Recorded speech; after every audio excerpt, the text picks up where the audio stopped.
What's up, guys? Man, I've been really busy. I have not been able to upload in a while, so I'm just going to show you a quick update of what I've been up to and feature this guy right here. I showed you this in the last video I did. This is a 1S uh, Pickle mini frame with the 11.0 to 10,000 kV motors. Now, I was always debating between flying this 1S and 2S.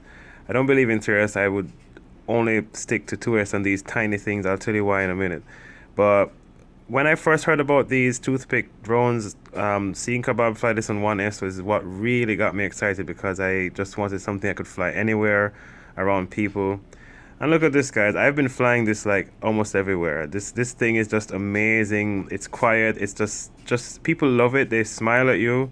It's been the greatest experience since I've been flying these. You know, when I fly my 3-inch drones, people have run away. They've been scared. They like it, of course, but you know, there are some people that look at it like, what the hell is that thing? It's so loud, you know. So this really makes me feel very comfortable for my lifestyle, my flying. And look at this, guys. I'm showing you this because, you know, flying 1S is not for everybody. It's not for every area. But if you're in a neighborhood like this and you just want to fly around, it makes a small space feel like a wide open, like, field. If you flew this in a wide open field, you'd feel like, oh man, this is like too slow, just not really doing much. But in a small space, this feels fantastic. So if you live in a rural area, you know, not much fields to go to, you just want to fly in your yard or, you know, anything like this, this is absolutely perfect. The performance on this is just absolutely stunning. There's something about, I don't know, maybe I need to tune it properly, but it's not 100% like the best feeling. I would have to give that to this version here, which I've taken apart. This was the Primo build that I had. This is 1S as well.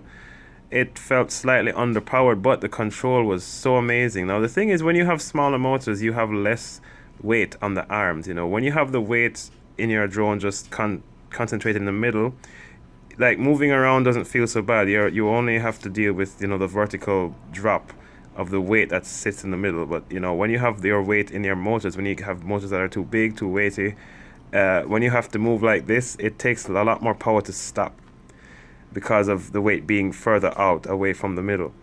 There's a lot of science in there, but I felt this like with this version. This one flies so well. I'm trying to upgrade this to a 2S to see what it feels like on these 0802 motors with the, I think it's 12,000 kV. But we'll see how this goes. But now I want to show you this one. This guy is a 1103 beta FPV 1103 motors, and it's 8,000 kV motors. This is a 2S. This one flies absolutely amazing. There has not been a toothpick I've flown that flies better than this.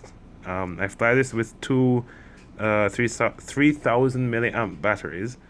It flies amazing. I have not tested it too much. The flights you're seeing here were just like the first flights I've done because I haven't had much time to fly.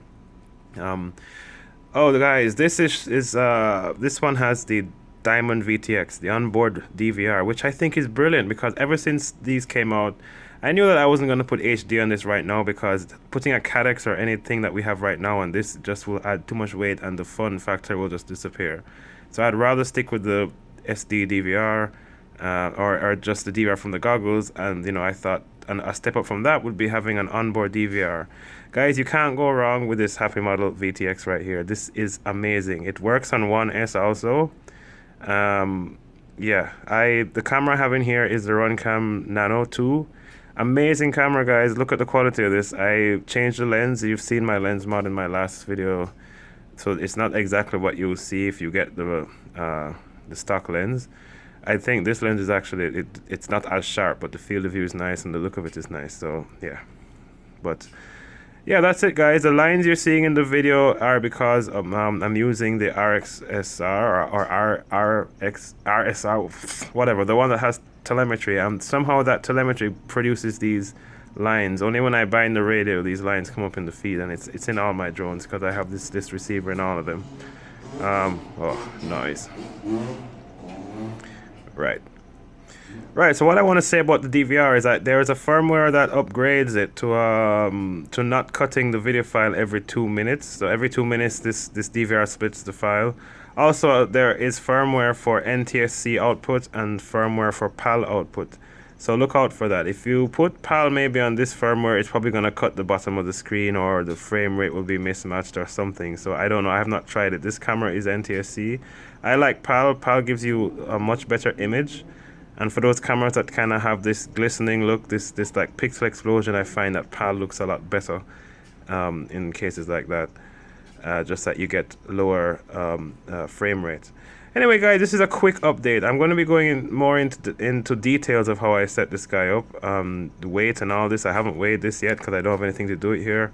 But yeah, thanks for checking this out, guys, and I will be showing you more in the future. I will soon be sitting still and doing more of these things. So peace out, guys. Happy flying.